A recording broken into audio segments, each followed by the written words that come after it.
Nicht so kraftvoll, wie sich viele erhofft hatten, aber doch ungewöhnlich. Und ich frage nach bei Julius van der Laar, denn du hast den Parteitag und die ganzen Wahlprozesse in Amerika begleitet und beobachtet.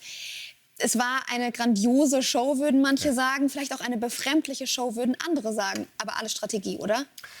Ich glaube, es war komplett von vorne bis hinten durchorchestriert. Das fing schon an, als man dort angekommen ist. Es waren natürlich Trump-Unterstützerinnen und Unterstützer vor dem Parteitagsgelände, die für Stimmung gesorgt haben.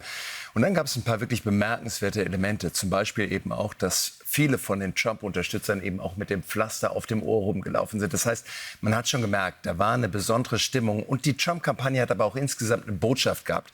Die wollten ganz klar sagen, es ist im Endeffekt eine Zäsur nach diesem Attentat. Jetzt kommt der Versöhner in Chief, der neue Präsident, der im Endeffekt das ganze Land umarmt. Donald Trump hat gesagt, er möchte der Präsident aller Amerikaner werden. Und er hat seine ganze Familie mitgebracht. Er möchte vereinen. Ja. Dazu möchte ich dich zwei Dinge fragen. Erstens, man stelle sich mal vor, Olaf Scholz bringt seine Großfamilie mit zum Parteitag. Passt nicht nach Deutschland. Ist das typisch amerikanisch? Und zweitens, wie will der Mann Amerika vereinen, der eigentlich dafür bekannt ist, eher zu spalten?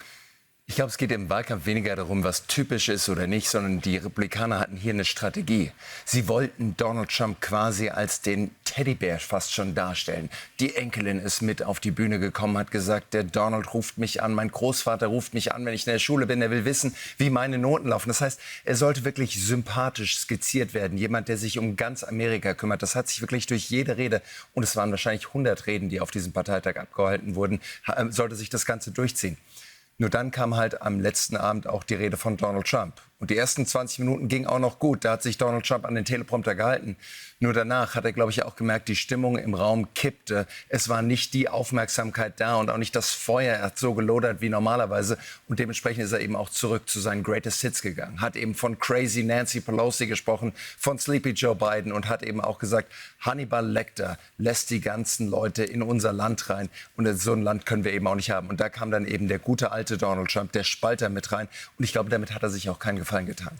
Hannibal Lecter wird jetzt auch wahrscheinlich nicht bei jedem Parteitag erwähnt. Wahrscheinlich nicht bei Olaf Scholz. Nee, das glaube ich auch. Aber Donald Trump hat es getan und er hat Sleepy Joe erwähnt. Und da möchte ich auch noch mal reingehen, denn Sleepy Joe hat viel Kritik abbekommen. Er sei zu alt, er bekommt es nicht mehr hin. Und jetzt heißt es, er würde selber darüber nachdenken, zurückzutreten.